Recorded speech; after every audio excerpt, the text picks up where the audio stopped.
Hello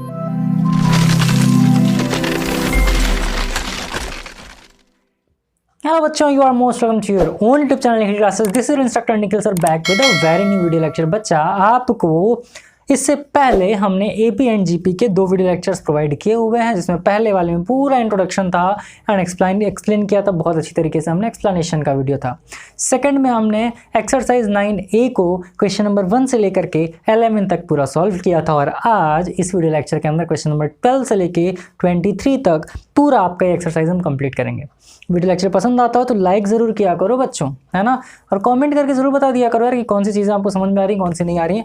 अभी आपका exam आ रहा है, एकदम शांति से, एकदम अच्छे तरीके से, एकदम कामनेस के साथ आप पढ़ाई करिए। स्ट्रेटजी वाली वीडियोज़ भी हमारी आ रही हैं, तो उसको जा करके आप देखा करो, है ना। न्यू ईयर आ गया है तो पढ़ लो भाई, और बहुत अच्छी तरीके से आप पढ़ाई करिए। तो चलिए फिर स्टार्ट करते हैं आपका क्वेश्चन नंबर 12। इससे पहले आपने वीडियो लेक्चर देखा तो बहुत अच्छी बात है, नहीं देखा है तो ज़रूर देख लीजिएगा।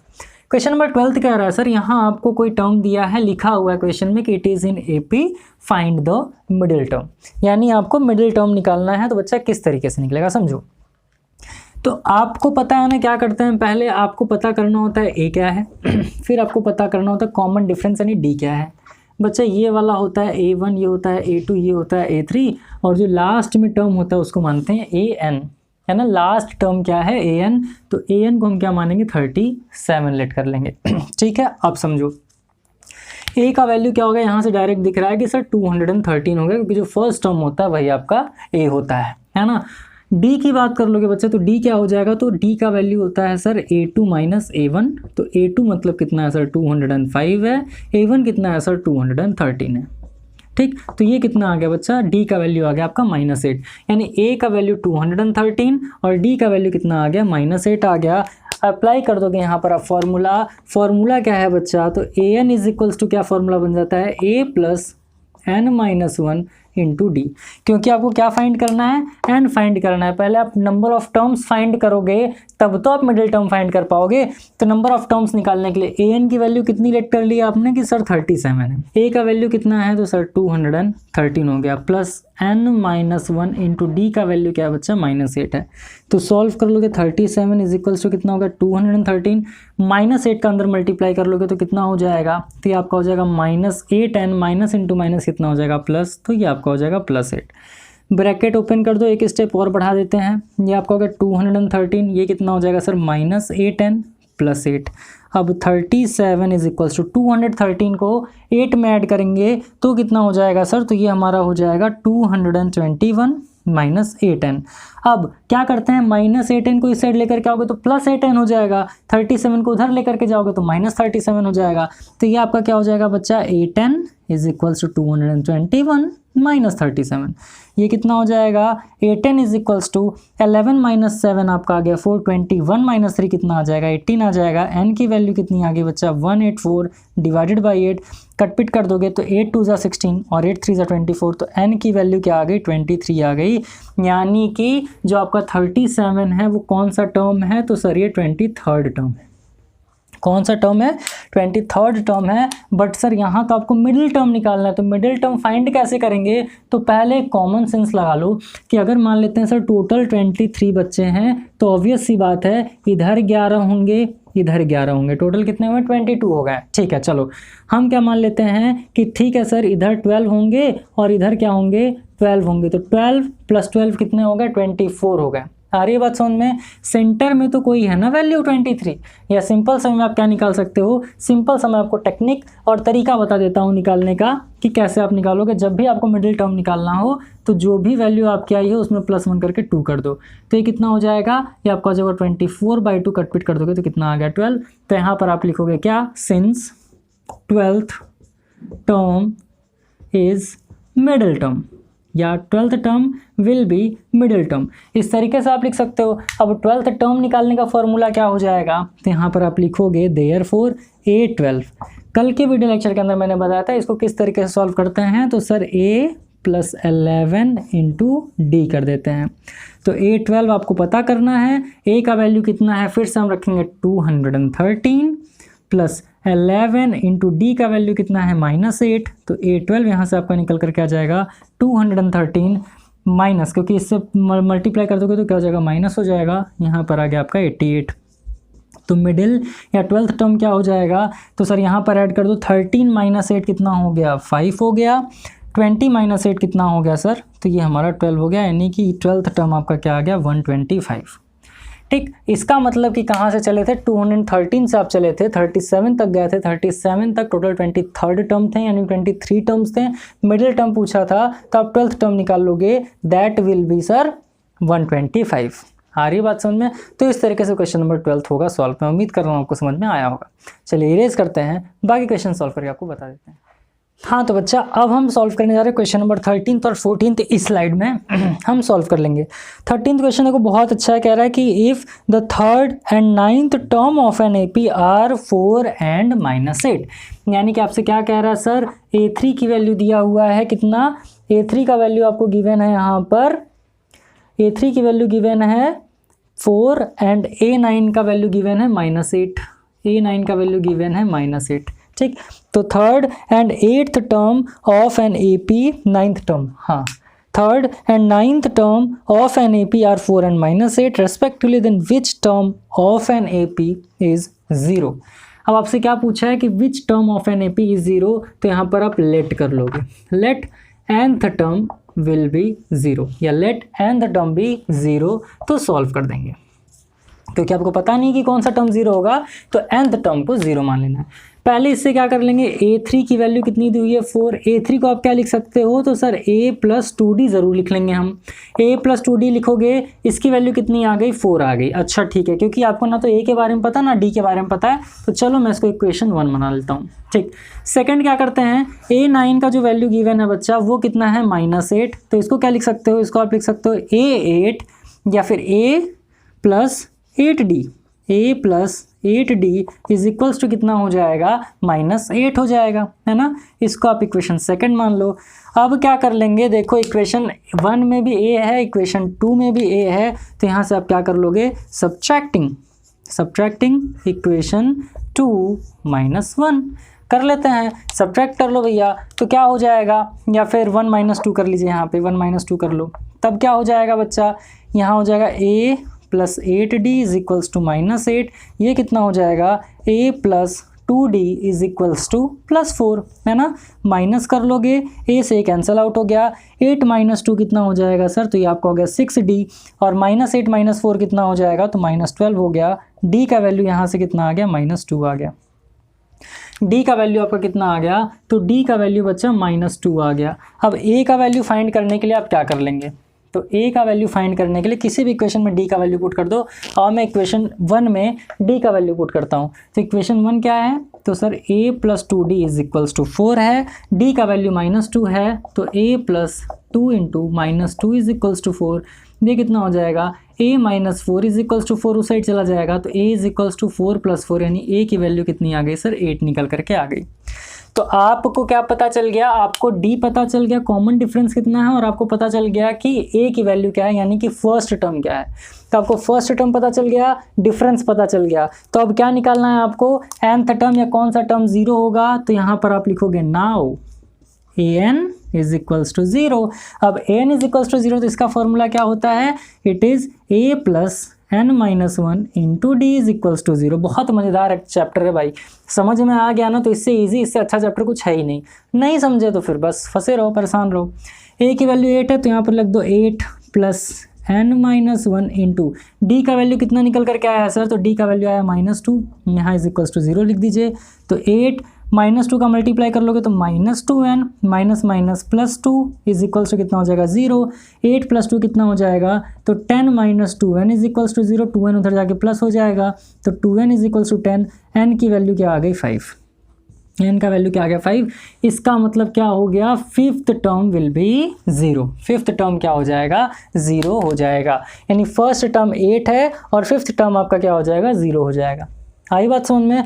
तो क्या क्या बन सकता है देखो, क्योंकि क्या है ना, पहला वैल्यू जो था बच्चा आपका वो क्या था, पहला वैल्यू आपका आया है यहाँ से, A का वैल्यू 8, पहला वैल्यू 8 है, तो डिफरेंस कितने का है, -2 का, तो 8 6 4 2 0 ऐसे भी आप कर सकते हो, या इस तरीके से आप एकदम इजीली निकाल सकते हो। तो यहाँ से 5th टर्म आपका जो हो जाएगा बच्चा वो क्या हो जाएगा, 0 हो जाएगा।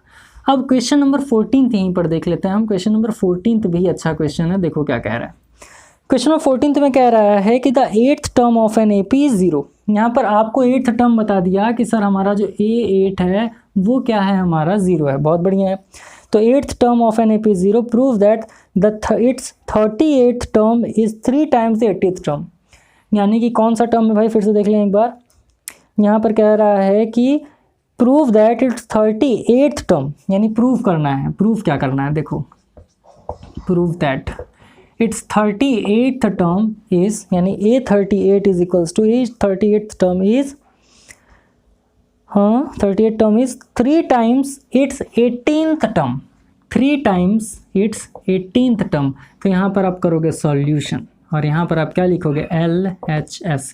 LHS लिख लो। LHS क्या हो जाएगा सर, ये आपका हो जाएगा A38। A38 को क्या लिख सकते हो, A + 37D।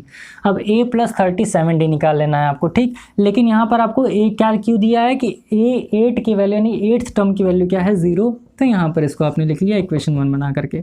इसको देख लो। तो LHS आपने ये कर लिया, या एक काम करो, LHS करने से पहले या LHS को सॉल्व करने से पहले जो आपको क्लू दिया है पहले आप उसको सॉल्व कर लो। वो क्या है कि सर A8 जो है हमारा 0 है, तो A8 इज इक्वल्स टू 0। तो ये क्या हो जाएगा, A + 7D is equals to 0 हो जाएगा, ठीक। तो यहाँ पर आप क्या लिख सकते हो, A is equals to -7D, यानी जहाँ जहाँ A दिया है वहाँ पर -7D लिख देना है। ध्यान दो, A + 7D is equals to 0, तो जहाँ जहाँ पर A दिया वहाँ पर -7D लिख दोगे। अब यहाँ पर लिख लो LHS। बढ़िया क्वेश्चन है, इंपॉर्टेंट कर लो। LHS कर लेंगे। LHS क्या है सर, A38। A38 क्या हो जाएगा, तो सर ये हमारा हो जाएगा A + 37 × D हो जाएगा। चलो बहुत अच्छी बात है। A का वैल्यू कितना है, तो A का वैल्यू सर -7D है प्लस 37D। अब -7 में से 37 जाएगा तो कितना आ जाएगा, तो सर +30D हो जाएगा, ठीक। यानी कि लेफ्ट हैंड साइड आपका कितना आ गया सर, लेफ्ट हैंड साइड आपका 30D आ गया। देख लेते हैं कि आपका RHS भी सेम ही आता है। तो RHS की बात करोगे बच्चा, तो ये कितना हो जाएगा, 3 × A18, यानी कि 3 × A18। इसको सॉल्व करने के लिए क्या कर लेंगे, तो 3 को आप लिखेंगे बाहर, मल्टीप्लाइड बाई A18 का मतलब क्या हो जाएगा, A + 17 × D, A + 17 × D। तो 3 × A की जगह पर क्या पुट कर देना है, -7D + 17D। तो -7D + 17D कितना आ जाएगा, तो सर ये हमारा आ गया 10D, और ये टोटल आपका कितना आ गया, 30D आ गया। इसका मतलब भैया यहाँ से क्या प्रूफ हो गया कि सर हमारा जो LHS होगा वो किसके इक्वल होगा, RHS के इक्वल होगा। और ये बहुत ही बढ़िया क्वेश्चन था। 14 क्वेश्चन में क्या किया था, क्लू दे दिया था कि A8 जो होगा आपका क्या हो जाएगा, 0 हो जाएगा। प्रूफ करना है कि A38 यानी कि 38th टर्म जो होगा वो थ्राइस होगा 18th टर्म के। तो इस तरीके से आपने पहले क्लू के हिसाब से क्वेश्चन को सॉल्व किया, फिर आपने LHS और RHS निकाल दिया, बहुत धूमधाम से क्वेश्चन सॉल्व हो गया। ये क्वेश्चन इंपॉर्टेंट मार्क कर लीजिएगा, बहुत जरूरी है। इसका मैं एक शॉर्ट वीडियो बना करके भी डाल दूंगा। फिलहाल बच्चा चलो इसको इरेज करते हैं और बाकी क्वेश्चन सॉल्व करके आपको बता देते हैं।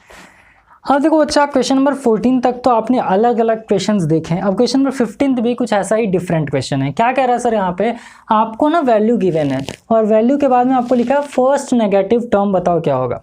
मुझे बहुत सारे बच्चे कमेंट करते हैं कि सर क्या लॉजिक है कि आप हमें सर बोलते हैं, जब देखो तो आप हमें सर बोलते रहते हैं।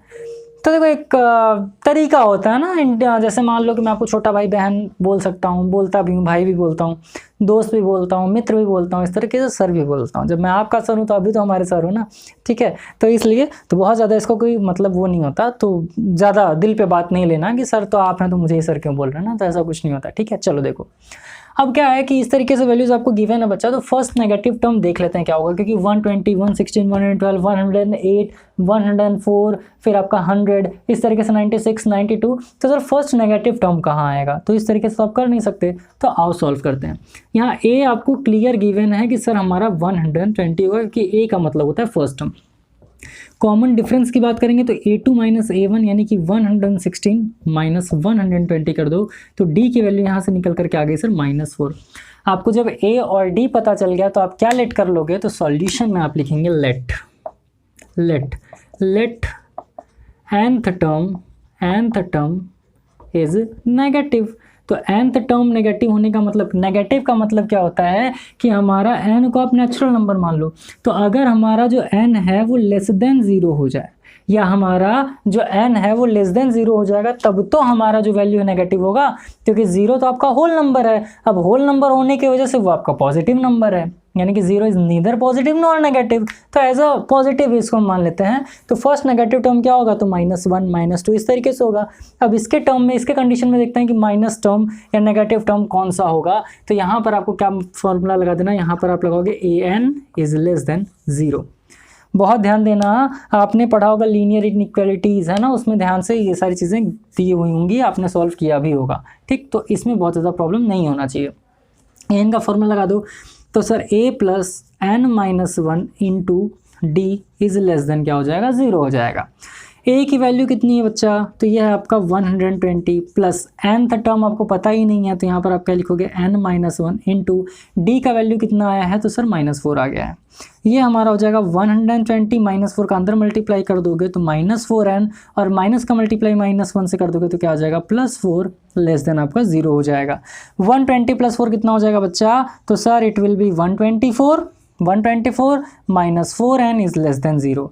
अब 4n को उस साइड ले करके जाना है तो क्या हो जाएगा, तुरंत ये आपका चेंज हो जाएगा साइन, और ये आपका कितना हो जाएगा, 124 इज ग्रेटर देन 4n, ठीक। अब क्या हो जाएगा, n इज ग्रेटर देन कितना हो जाएगा बच्चा, तो ये हो जाएगा 124/4, कटपिट कर देंगे इस तरीके से तो क्या आ जाएगा, 4 3 = 12, 4 1 = 4, यानी n is greater than 31, n is greater than 31। अब n की वैल्यू क्या है बच्चा, 31 से बड़ी, यानी कि आपका जो भी n का वैल्यू आ रहा है 31st टर्म तक वो पॉजिटिव आ रहा है।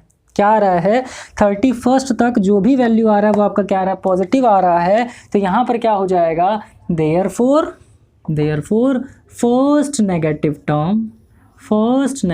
टर्म विल बी 32nd, और यही आपका क्या हो जाएगा, आंसर हो जाएगा। अब कुछ बच्चे कहेंगे कि सर 32nd क्यों हो जाएगा, क्योंकि n की वैल्यू पता 31 टर्म तक, 31st टर्म तक आपका क्या आएगा, पॉजिटिव आएगा, और पॉजिटिव के जस्ट बाद फर्स्ट नेगेटिव टर्म कौन सा आएगा, तो 32nd टर्म जो आएगा वो आपका क्या हो जाएगा, नेगेटिव हो जाएगा। सर 30 क्यों नहीं हुआ, 30 इसलिए नहीं हुआ बच्चा क्योंकि यहाँ पर आप देखोगे डिक्रीजिंग ऑर्डर में चल रहा है। सारी बात समझ में, डिक्रीजिंग ऑर्डर का मतलब क्या होता है कि सबसे बड़ा उससे छोटा, उससे छोटा, उससे छोटा, ठीक। तो 30th टर्म पे पॉजिटिव आएगा, 31st टर्म पे पॉजिटिव आएगा, 32nd पे आपका क्या आ जाएगा, नेगेटिव आ जाएगा। क्वेश्चन नंबर 16 देख लेते हैं क्या है, ये हाउ मेनी 3 डिजिट्स, आइए चलो इसको इरेज करते हैं, फिर इसको क्वेश्चन को 16th को 17th को साथ में सॉल्व करके ख़त्म करते हैं। अब अच्छा देखो क्वेश्चन नंबर 16 भी इसी तरीके से हम सॉल्व करते हैं। क्वेश्चन दिया कि how many 3 digit natural numbers are divisible by 7। यानी यहाँ पर क्वेश्चन बहुत सिंपल क्या पूछ दिया कि आप ये बताइए कितने 3 digit number, natural 3 digit numbers होंगे। नेचुरल नंबर का मतलब नेगेटिव नहीं हो सकता, तो 3 डिजिट नंबर स्टार्ट कहाँ से होता है, 100, 101, 102, डॉट डॉट डॉट, ये एंड कहाँ पर होता है, तो 999 पर होता है। अब कह रहा है कितने ऐसे नंबर हैं जो किससे डिविजिबल हैं सर, तो डिविजिबल बाय 7। तो कितने ऐसे नंबर हैं जो 7 से डिविजिबल हैं, यही है ना कि how many 3 digit natural numbers are divisible by 7। हाँ निकाल लेते हैं। तो अच्छा देखो क्या करेंगे ना, क्योंकि आपको क्या करना है, इसको एपी के सीरीज में लाना है, तो डिविजिबल बाय 7 का मतलब क्या होगा कि जो सबसे छोटा डिजिट है 100, इसको हम डिवाइड कर लेते हैं 7 से। तो 100 का 7 से डिवाइड करोगे आप तो क्या हो जाएगा, 7 1 टाइम चला गया 7, यहाँ आ गया 30, 7 4 से कितना हो गया सर 28 हो गया, यानी बचा 2। यानी 100 में अगर मान लेते हैं मैंने 2 माइनस कर दिया, तो 100 में अगर बच्चा मैं 2 माइनस कर दूंगा तो कितना आ गया 98, तो ये 7 का डिविजिबल हो जाएगा। 98 किसका डिविजिबल हो जाएगा, 7 का। कैसे देखो कटपिट करो, 7 1 7, 7 4 28, आ रही बात समझ में। लेकिन हमें 3 डिजिट नंबर चाहिए। अब 3 डिजिट नंबर के लिए भैया आप क्या कर सकते हो, 100 से ज़्यादा ही होना चाहिए। तो 98 जो है बच्चा, इसमें आप क्या कर दोगे, 98 में आप सम कर दोगे 7 का। 98 में क्या कर दोगे, 7 का जब आप सम कर देंगे तुरंत आपको निकल करके आ जाएगा कि कौन सा नंबर है जो कि डिविजिबल होगा 7 से। ये कितना हो जाएगा सर, तो 8 + 7 कितना हो गया 5, और ये 9 + 1 कितना हो गया 10। यानी कि सबसे छोटा नंबर जो डिविजिबल है, यानी ए कितना आ गया बच्चा आपका 105 आ गया। क्या आ गया, 105 हो गया। अब डिविजिबल है, इसका मतलब कि डिफरेंस जो आ गया बच्चा वो आपका +7 हो जाएगा। कॉमन डिफरेंस क्या हो जाएगा, +7। तो आपका जो सीरीज़ होगा वो सीरीज़ क्या बन जाएगा, तो आपका सीरीज़ बन जाएगा 105 + 7 कर दोगे तो कितना हो जाएगा सर, तो ये आपका हो जाएगा 112 + 7 कर दोगे तो 119, इस तरीके से। लास्ट डिजिट क्या होगा, आइए लास्ट भी पता कर लेते हैं। तो सर लास्ट भी तो इसी तरीके से पता कर सकते हैं, बिल्कुल पता कर सकते हैं। देख लेते हैं सर, जैसे 999 हमारा है, इसको हम डिवाइड कर देते हैं 7 से। देखिए जो आएगा वही आपका क्या होगा आंसर। तो 7 1 से कितना हो जाएगा बच्चा, 7 हो जाएगा। ये हो गया 29, 7 4 ज़ा 28, ये कितना हो गया 19, 7 2 ज़ा 14, यहाँ क्या बचा 5 बचा। अब वहाँ पर हमने माइनस किया था, तो यहाँ पर हम क्या कर देंगे 5 से कर देंगे माइनस। तो 999 को जब माइनस कर देंगे, सब्ट्रैक्ट कर देंगे हम 5 से, तो हमारा वो नंबर निकल करके आ जाएगा जो 7 से डिविजिबल हो जाएगा। तो 9 - 5 हो गया 4, ये आपका आ गया 8, 984, सॉरी 994 माफ़ करना, कितना आ गया बच्चा 994 आ गया। इसका मतलब जो आपका सीरीज़ बना वो क्या हो गया सर, 105 हो गया, 112 हो गया, 119 हो गया, डॉट डॉट डॉट कहाँ तक चला गया 994 तक चला गया। अब आपको निकालना है कि कितने टर्म हैं जो 7 से डिविजिबल हैं। तो आपको यहाँ पर क्या क्या पता चल गया कि सर 7 7 ऐड करते जा रहे हैं, तो हमारा ए का वैल्यू पता चल गया हमें 105, डी का वैल्यू हमें क्या पता चल गया कि 7 है, और हमें ए एन यानी nth टर्म पता चल गया कितना है, तो 994 है। तो टोटल टर्म्स निकाल लेंगे। तो हाँ सर, बहुत धूमधाम से निकाल लेंगे, मैं यहाँ पर सॉल्व कर रहा हूँ।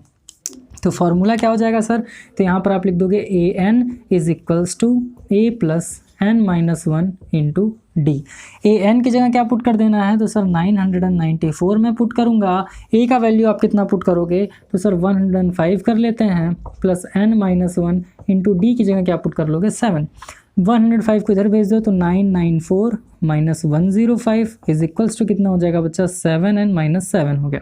ठीक है, माइनस कर दो, तो 14 - 5 कितना हो जाएगा 9 हो जाएगा, यहाँ 8 आ गया, और ये कितना हो जाएगा सर 889, कितना हो गया 889 हो गया। यहाँ पर 7 इधर है, प्लस इधर आके 7 हो जाएगा, इधर बचा आपका 7n। सॉल्व कर लोगे तो 9 + 7 हो गया 16, ये हो गया 9, 896 is equals to n, divided by क्या कर दोगे 7 कर दोगे।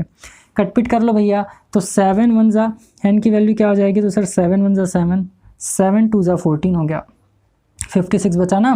तो 7 8 ज़ा कितना हो जाएगा 56, यानी n की वैल्यू कितनी आ गई 128।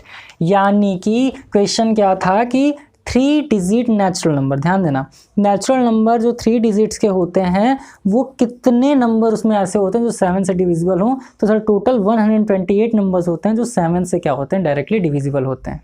निकालने का तरीका आपको मैंने बता दिया किस तरीके से निकालेंगे, ये भी एपी का ही क्वेश्चन था। तो एग्जाम में अगर आपको ये क्वेश्चन दे दे तो परेशान नहीं होना है कि सर ये तो किस फॉर्मूले से क्वेश्चन लगेगा, तो दिमाग बिल्कुल नहीं लगाना, तुरंत एपी लगा देना है। आ रही बात समझ में? चलिए इसको इरेज करते हैं, वैसे इंपॉर्टेंट क्वेश्चन था।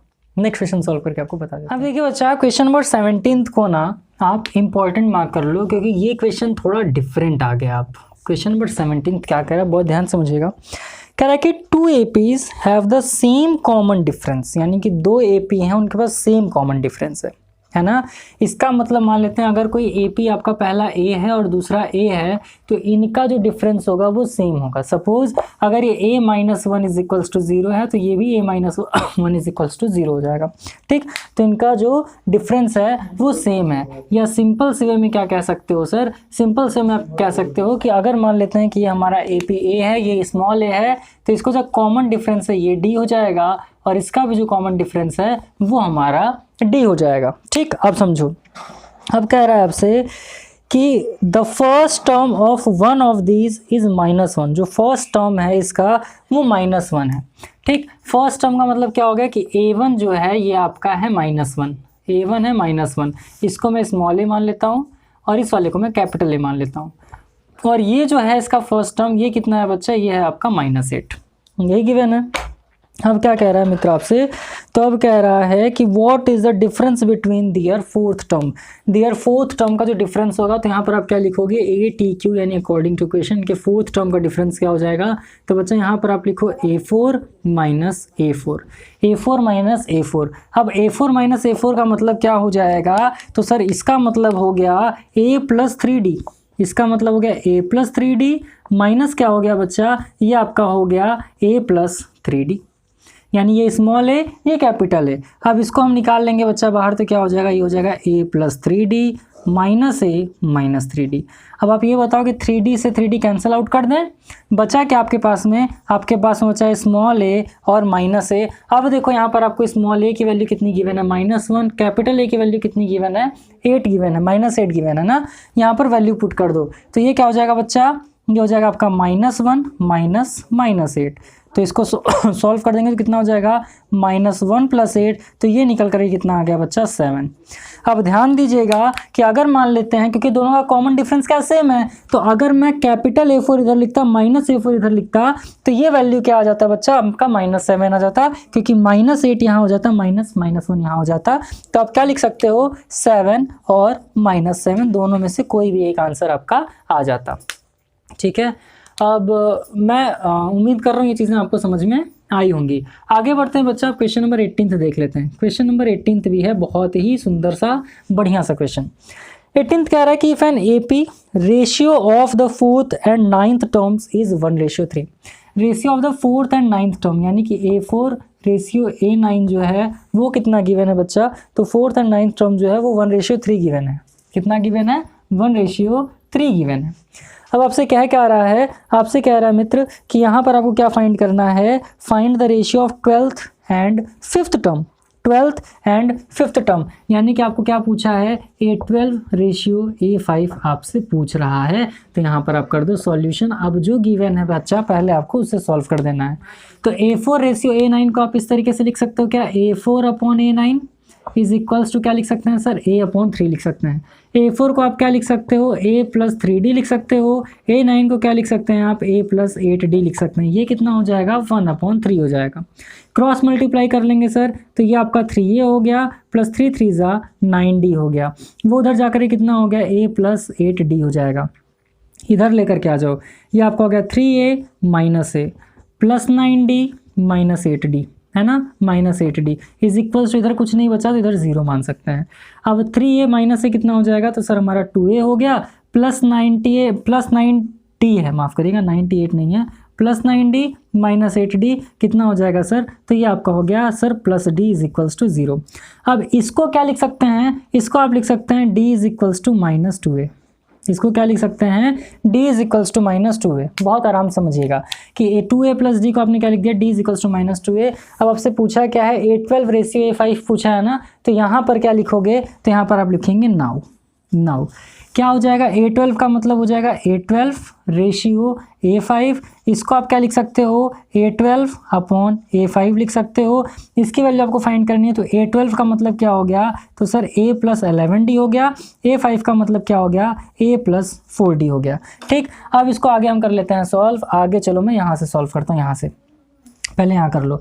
तो A की जगह पर आपको कुछ नहीं पुट करना, D की जगह पर -2A पुट करना। तो यहाँ पर क्या लिख दो कि A + 11 इंटू D की जगह क्या पुट कर लेना है, -2A अपॉन क्या हो जाएगा, A + 4 इंटू D की जगह पर क्या पुट कर लेना है, -2A। आगे सॉल्व कर लेते हैं, तो ये कितना हो जाएगा, A प्लस इंटू माइनस क्या हो जाएगा सर, -22A अपॉन कितना हो जाएगा बच्चा, ये हो जाएगा A - 4 2 8A। 8A आ गया। ठीक, ये आपका निकल करके आ गया। अब देखो इसको आपको सॉल्व करने के लिए क्या आ जाएगा, तो सर A है -22 है, ये कितना हो जाएगा -21A अपॉन A -8A कितना हो जाएगा, तो सर -7A हो जाएगा। माइनस से माइनस कैंसिल आउट हो गया, A से A कैंसिल आउट हो गया, 7 3 21। इसका मतलब क्या आ गया सर, इसका रेशियो आ गया 3, इसका आ गया 1, क्योंकि इसको आप क्या लिख सकते हो, इसको आप 3/1 ही तो लिख सकते हो। क्या लिख सकते हो, 3। ये 7 1 टाइम गया, 7 3 ठीक है। तो 3/1 किसकी वैल्यू आ गई, तो आपका वैल्यू आ गया A12/A5 का। रेशियो में लिखना है तो किस तरीके से लिखोगे, A12 रेशियो A5 कितना आ गया, तो 3:1, और यही आपका क्या हो जाएगा बच्चा, आंसर हो जाएगा। तो इस तरीके से क्वेश्चन नंबर 18 भी आपका हो गया सॉल्व। 17 और 18 क्वेश्चन लगभग सेम ही था, बहुत अच्छा क्वेश्चन था, तो बस जो डिफरेंस था उसमें वो कर लेना था, इसमें इस तरीके से। तो मैं उम्मीद कर रहा हूँ आपको समझ में आया होगा। वीडियो लेक्चर पसंद आ रहा हो तो लाइक जरूर करिएगा, अपने फ्रेंड्स के साथ भी जरूर शेयर किया करिए। चलिए फिर इसको करते हैं इरेज और नेक्स्ट क्वेश्चन सॉल्व करके आपको बता देते हैं। ये क्वेश्चन देख लो बच्चा, यहाँ पर ना क्वेश्चन ध्यान से पढ़ेगा, अगर क्वेश्चन पढ़ने में आपने गलती कर दिया तब तो प्रॉब्लम हो जाएगी। क्वेश्चन आपसे कह रहा है बच्चा 18 में कि 19th में कि find the 7th term from the end of the AP। From the end of the AP, यानी कि लास्ट टर्म से आपको 7th टर्म बताना है। लास्ट टर्म से क्या बताना है? 7 टर्म बताना है। तो लास्ट को हम क्या लिख लेते हैं बच्चा? स्मॉल एल लिख लेते हैं, स्मॉल एल इस तरीके से, ठीक। सॉरी, लास्ट से 7th टर्म माफ करिएगा, लास्ट से 7th टर्म निकालने के लिए क्या कर लोगे? तो सॉल्यूशन कर दोगे। यहाँ पर आप क्या लिखेंगे? Last term of an AP, यानी स्मॉल एल लिख लो, इज इक्वल्स टू कितना है सर? 184 है। तो 7th टर्म निकाल लोगे। 7th टर्म निकालने के लिए क्या हो जाएगा? तो इसके लिए एक फॉर्मूला होता है लास्ट टर्म निकालने के लिए। वो फॉर्मूला क्या होता है बच्चा? वो मैं यहाँ पर लिख देता हूँ। वो फॉर्मूला होता है L + 1 - n × d। ये आप निकाल लीजिएगा, या इसको आप याद कर लो, आपके लिए बहुत ही ज़्यादा यूज़फुल है ये फॉर्मूला। यानी अगर आपको स्टार्टिंग से निकालना, यानी कि फर्स्ट, सेकंड, थर्ड इस तरीके से आपको निकालना है, तो फॉर्मूला A + n - 1 × d है। लास्ट से निकालना होगा तो L + 1 - n × d हो जाएगा। यानी A की जगह L आ गया, n - 1 किस में कन्वर्ट हो गया? 1 - n में कन्वर्ट हो गया। ये चीज़ आप याद कर लेना बहुत अच्छी तरीके से, आप समझो। अब आपको क्या निकालना है? 184 गिवन है ना। तो अब देखो यहाँ पर आपको क्या निकालना है? पहले A निकालना है। A क्या है? तो फर्स्ट टर्म आपका क्या है बच्चा? 7 है। यहाँ पे फर्स्ट टर्म क्या आ गया? 7 आ गया। D निकाल लो। तो D कितना है बच्चा? तो आप कहोगे सर 10 - 7 यानी कि 3। तो D का वैल्यू 3 आ गया, A का वैल्यू 7 आ गया। 7th टर्म आप निकाल सकते हो? हाँ सर, बहुत आराम से निकाल सकते हैं। तो 7th टर्म के लिए क्या निकाल लोगे आप बच्चा? तो आपका हो जाएगा L का मतलब कितना हो गया सर? 184 हो गया, ठीक है। प्लस 1 माइनस, अब देखो यहाँ पर nth टर्म क्या दिया था? nth टर्म आपको 184 यानी कि लास्ट टर्म दिया है, और आपको 7th टर्म का निकालना है लास्ट से। तो यहाँ L लिख दिया, यहाँ पर क्या लिख दिया? -7 × D का वैल्यू क्या लिख दिया? 3। समझो, यहाँ पर आपको nth टर्म पूछा, यानी 7th टर्म पूछा। कहाँ से? लास्ट से 7th टर्म पूछा, तो 1 - n हो जाएगा। फॉर्मूला रख दो। तो यहाँ पर आप T7 लिख दो, या फिर A7 लिख दो, कुछ भी आप लिख सकते हैं, या फिर L7 लिख दो। L7 का मतलब क्या हो जाएगा? लास्ट से 7, ठीक। ये कितना हो जाएगा सर? ये हो जाएगा आपका 184 - 6 × 3। तो L7 कितना आ जाएगा? 184 - 6 3 = 18। तो L7 की वैल्यू कितनी आ गई सर? तो 14 - 8 कितना हो जाएगा सर? 6 हो गया। 7 - 1 कितना हो गया? 6 हो गया। 166 आपका आंसर निकल करके आ गया।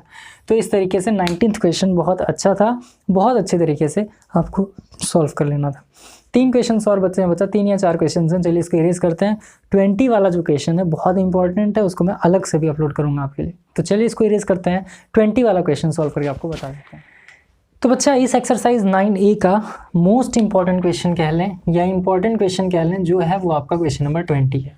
क्वेश्चन नंबर 20 कह रहा है सर कि the 4 angles of a quadrilateral form an AP। तो पहले आप क्या कर लो? एक क्वाड्रिलेटरल बना लो, इस तरीके से कोई भी क्वाड्रिलेटरल बना लो। 4 एंगल जो है वो आपके क्या है? AP में है, ठीक है। अब AP का मतलब क्या है? एंगल दिया नहीं तो आप इसको x मान सकते हो, इसको आप x + d मान सकते हो, इसको आप x + 2d मान सकते हो, और इसको आप x + 3d मान सकते हो। आ रही बात समझ में? चलो, अब क्या कह रहा है सर? अब आपसे कह रहा है कि if the sum of the first 3 angles,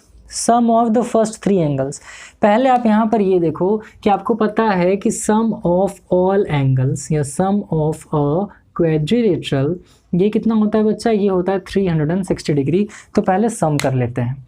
सम कर लोगे बच्चा तो कितना हो जाएगा? ये हो जाएगा x + x + d plus x + 2d plus x + 3d is equals to कितना हो जाएगा? 360 डिग्री हो जाएगा। तो 1 2 3 4 ये आपका हो गया 4x plus d + 2d 3d plus 3d कितना हो गया sir? 6d is equals to कितना हो गया सर? 360 डिग्री हो गया। सर यहाँ पर आप 2 कॉमन कर लीजिए, तो ये आपका हो गया 2x plus 3d is equals to 360 degree. कटपिट कर दोगे तो कितना आ जाएगा? 180 डिग्री। यानी एक इक्वेशन क्या बन गया आपका कि 2x + 3d is equals to कितना हो जाएगा? 180 डिग्री। इक्वेशन 1 मान लो इसको। अब आएंगे क्वेश्चन पर। अब क्वेश्चन आपसे क्या कह रहा है सर? कह रहा है कि if the sum of the first 3 angles is twice the 4th angle. हाँ, यानी कि according to question sum of the first 3 angles यानी x + x + d plus x + 2d ये किसके इक्वल है बच्चा? तो ये आपका इक्वल है is twice the fourth angle, is twice the fourth angle. Fourth angle क्या है आपका x प्लस 3d है। यहाँ से आइए इसको कर लेते हैं सॉल्व। तो ये कितना हो जाएगा आपका, ये हो गया 3x plus d plus 2d कितना हो गया बच्चा 3d हो गया। अंदर मल्टीप्लाई कर लो 2x प्लस 3 2 ज़ा 6d आ गया। आपसे नंबर्स पूछा है, यानी कि एंगल पूछा हुआ है, निकाल लेंगे। 2x को इधर लेते आओ, 3d को उधर भेज दो, तो ये आपका हो जाएगा 3x minus 2x is equals to 6d minus 3d। यहाँ से x की वैल्यू निकल करके कितनी आ गया बच्चा, x का वैल्यू आ गया 3d। x का वैल्यू क्या आ गया 3d आ गया।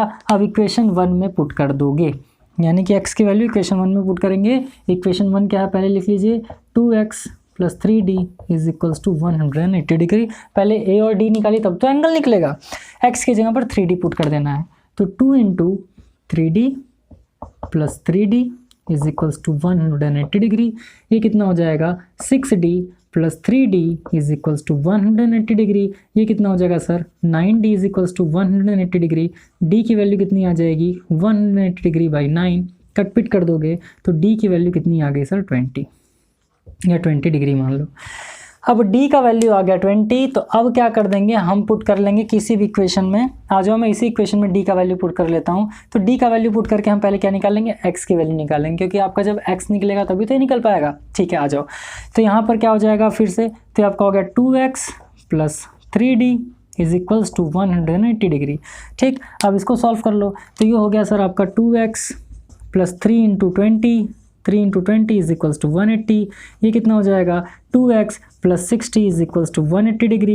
ये आपका हो गया x इज इक्वल्स टू, ये हो जाएगा 180 डिग्री माइनस 60 डिग्री अपॉन 2 हो गया। x की वैल्यू कितनी आ जाएगी, तो सर 120/2 60 डिग्री आ गया। x का वैल्यू कितना आ गया 60 डिग्री आ गया। तो यहाँ पर आप लिखोगे therefore angles are, angles are. तो एंगल क्या हो जाएगा, ये हो जाएगा x plus d, x plus 2d और x plus 3d। Value put कर लेते हैं। x यानी कि एक एंगल आपका कितना आ गया, एक एंगल 60 डिग्री डायरेक्ट आ गया। दूसरा x प्लस d यानी कि 60 प्लस 20। तीसरा क्या हो जाएगा, ये आपका हो जाएगा 60 प्लस 2 इंटू डी का मतलब क्या हो जाएगा 40 हो जाएगा। ठीक, फिर अगला क्या हो जाएगा, अगला क्या हो जाएगा x plus 3d। x plus 3d का मतलब क्या हो जाएगा 60 प्लस 3 2 ज़ा कितना हो जाएगा 6, यानी कि आपका 60 हो जाएगा। तो एंगल क्या क्या हो गए, एंगल मैं यहाँ पर लिख दे रहा हूँ। तो ये आपका हो गया सर 60 डिग्री। 60 प्लस 20 कितना हो गया, तो सर 80 डिग्री हो गया। 60 प्लस 40 कितना हो गया, तो सर 60 प्लस 40 हमारा 100 डिग्री हो गया। 60 प्लस 60 कितना हो गया, तो सर 120 डिग्री हो गया। इस तरीके से क्वेश्चन नंबर 20 तुरंत निकल करके आ गया। तो अगर क्वेश्चन पसंद आया तो लाइक ज़रूर करिएगा। तो इस तरीके से क्वेश्चन सॉल्व करते हैं बहुत इजीली। आप वैल्यू पुट कर दो, वैल्यू पुट करते जाओगे क्वेश्चन आपका सॉल्व होते जाएगा। बस डिपेंड ये करता है कि क्वेश्चन को कितना इजी मान करके आप करते हो। और ये सब क्वेश्चन बहुत अच्छे हैं भाई, कॉम्पिटिटिव एग्जाम से भी आते हैं। चलिए इसको एरेज करते हैं। 3 क्वेश्चन बचे हैं, उसको भी सॉल्व करके आपको बता देते हैं। अब बच्चा देखो क्वेश्चन नंबर 21, बहुत सही क्वेश्चन है। क्या रहा सर यहाँ पर कि the sum of 3 numbers in AP is -3। तो 3 नंबर लेट कर लो, तो let 3 numbers in AP are. ये नंबर क्या हो सकता है, एक नंबर में x माइनस वाई मान लेता हूँ, एक नंबर में x मान लेता हूँ और एक नंबर में x प्लस वाई मान लेता हूँ। 3 नंबर्स इस तरीके से मैंने लेट कर लिए हैं। अब क्वेश्चन क्या कह रहा है सर, अब क्वेश्चन आपसे कह रहा है कि एंड देयर प्रोडक्ट इज 8। इनका जो प्रोडक्ट है वो 8 है। तो पहले हम इसको सॉल्व कर लेते हैं, इसका सम निकाल लेते हैं। सम क्या हो जाएगा, तो x minus y plus x plus y. ये कितना दिया हुआ है सर, तो ये आपको गिवन है बच्चा -3 यहाँ लिख लो। तो देखो माइनस वाई से प्लस वाई कैंसिल आउट हो गया। ये आपका क्या हो गया 3x। ये क्या हो गया बच्चा आपका, ये आपका हो गया 3x इज इक्वल्स टू कितना हो गया -3। x की वैल्यू कितनी हो गई -3/3 कैंसिल आउट कर दोगे, x का वैल्यू कितना हो गया -1 हो गया। अब इसके प्रोडक्ट की बात कर रहा है, इसका प्रोडक्ट देख लो क्या हो जाएगा, तो x माइनस वाई x और ये क्या हो जाएगा x प्लस वाई। ये कितना दिया है बच्चा, ये आपको गिवन है 8। ये कितना गिवन है, ये आपको 8 गिवन है। अब x का वैल्यू पुट कर दो, सब्स्टिट्यूट कर दो। ये हो जाएगा -1 माइनस वाई, ये आपका हो जाएगा -1 और ये हो जाएगा आपका -1 plus y is equals to 8। अब -1 इंटू -1 कितना हो जाएगा सर, -1 हो जाएगा। माइनस वाई प्लस वाई आप क्या कर दोगे, मल्टीप्लाई कर दोगे, तो ये आपका हो जाएगा -y²। अब क्या हो जाएगा -y माइनस वाई का मल्टीप्लाई -1 से करोगे तो कितना हो जाएगा प्लस वाई, ध्यान दो माइनस वाई का मल्टीप्लाई -1 से करोगे तो प्लस वाई हो जाएगा, प्लस वाई का मल्टीप्लाई प्लस वाई से करोगे तो वाई स्क्वायर हो जाएगा इज इक्वल्स टू 8, उसको उस साइड भेज दो तो ये कितना हो जाएगा सर 8 + 1 हो जाएगा, वाई स्क्वायर की वैल्यू कितनी आ जाएगी, तो वाई स्क्वायर की वैल्यू आ गई आपकी 9, तो यहाँ से वाई निकल करके कितना आ गया बच्चा, वाई निकल करके आपका 3 आ गया। तो जब वाई 3 आ गया तो अब यहाँ से आपको क्या निकाल लेना है क्वेश्चन के अकॉर्डिंग, नंबर्स आर, तो यहाँ पर आप क्या लिखोगे नंबर्स आर, ये कितना हो जाएगा x - y, तो x का मतलब -1, y का वैल्यू कितना है 3 है, ये कितना हो जाएगा सर -4 हो गया। दूसरा आपने x लेट किया तो क्या हो जाएगा -1 हो गया। तीसरा आपने x + y लेट किया तो क्या हो जाएगा -1 + 3, ये कितना आ गया 2 आ गया। तो नंबर क्या क्या आ गया -4 -1 2 आ गया। इसका कॉमन डिफरेंस कितना है सर 3 है। तो उम्मीद कर रहा हूँ आपको समझ में आएगा। चलिए इसको इरेज करते हैं, बाकी क्वेश्चन सॉल्व करके आपको बता देते हैं। हाँ तो बच्चों आओ 2 क्वेश्चन और बच्चे उनको सॉल्व करते हैं। पहले क्वेश्चन 22 देख लेते हैं। ये बच्चा आपका Ram Prasad saved ₹10 in the first week of the year, यानी ईयर के फर्स्ट वीक में, जैसे आपका न्यू ईयर स्टार्ट हो गया ना, फर्स्ट वीक में 10 रुपये बचाते हैं and then increased his weekly savings by ₹2.75, और ₹2.75 करके ये बचाते जाते हैं। If in the nth week his saving becomes 59.50, find n। यानी कि इनका जो पहला सेविंग था बच्चा वो क्या था 10 रुपीज़ था, फिर इसमें कितना इंक्रीज़ होता गया कितना इंक्रीज़ होता गया बच्चा, तो यहाँ पर इंक्रीज़ होता गया इनका 2.75 रुपीज़।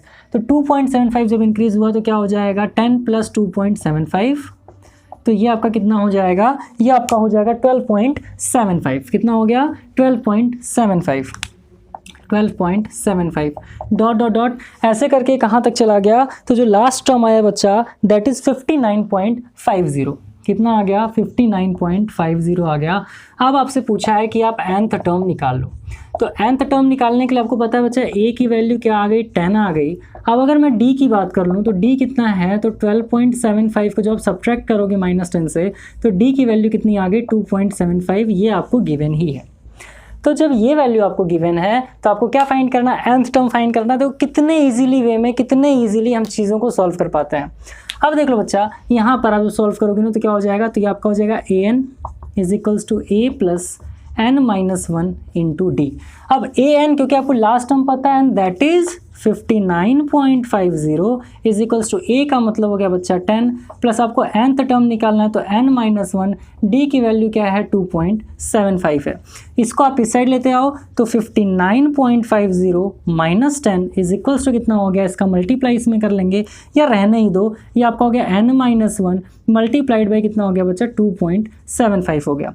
सॉल्व कर लोगे it will be 49.50 = n-1 divided by क्या कर देंगे आप 2.75 कर देंगे। ठीक है, इसको कट करके देखते हैं आपकी वैल्यू क्या आती है। तो इस तरीके से आप इसको कट करोगे, तो कट करते हैं तो ये आपका हो जाएगा 5 से लेकर के जाता है ना, या फिर देख लेते हैं कि आपका आंसर कितना है, तो इट इज़ 19। तो ये बच्चा आपका कट जाएगा किससे, ये आपका 18 से कट जाएगा। आप काटा पीटी करोगे तो 18 से कैंसिल आउट हो जाएगा। तो n-1 = कितना आ गया 18, n की वैल्यू कितना आ गया 18 + 1 19, ये आपका आंसर हो जाएगा। अब आप 2.75 का मल्टीप्लाई 18 से करके देखना, आपका आंसर यही आएगा।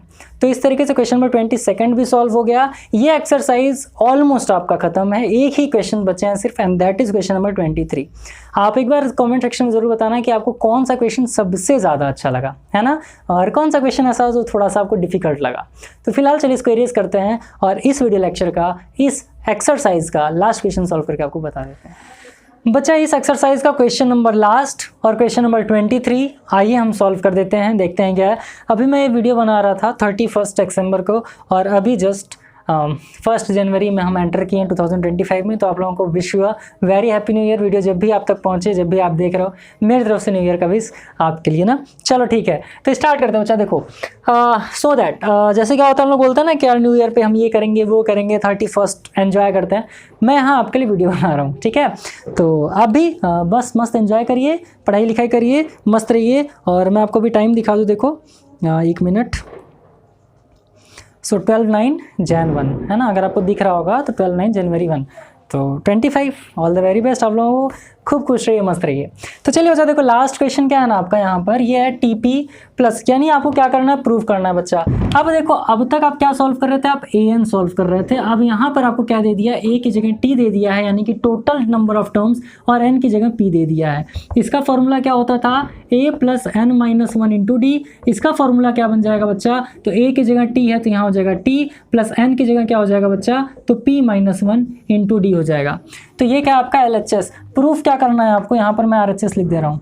प्रूफ क्या करना है आपको, 2 into T P plus Q, ये है ना। अब देखो यानी क्या आना चाहिए, यहाँ पर 2 आना चाहिए। अब टी की जगह पर क्या आना चाहिए, तो यहाँ पर टी प्लस यहाँ पर क्या है p, यानी n की जगह पर क्या है p प्लस क्यू, तो यहाँ पर क्या आना चाहिए p plus Q minus one into D. ये अगर आपका आ गया मतलब आपका इक्वेशन हो गया प्रूफ। तो यहाँ पर हम क्या करते हैं, LHS करते हैं। ठीक, LHS कर लेते हैं, देखते हैं क्या होगा।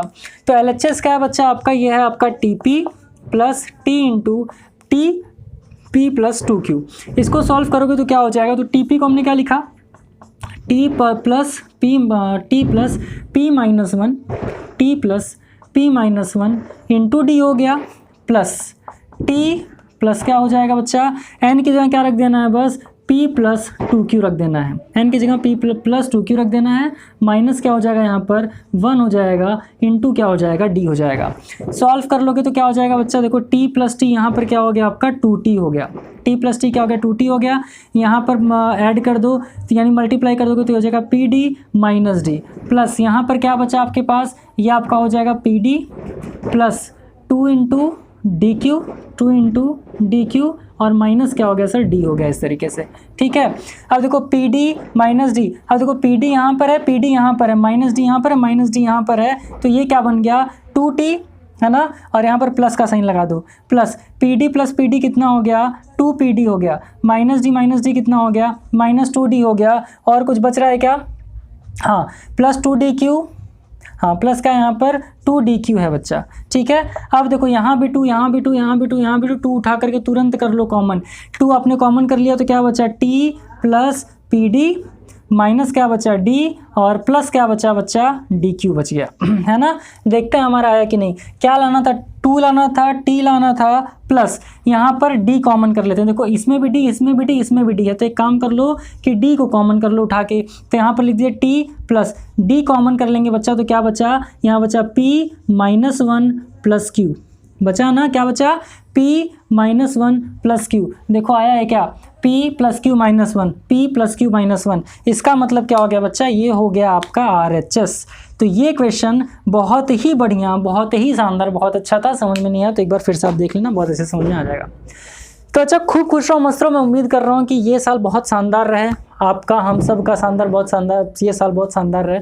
बहुत मन से पढ़ाई करिए और लाइफ में ना एक टारगेट बनाओ यार, एक कि मुझे ये गोल अचीव करना है, और वो आप करो भी।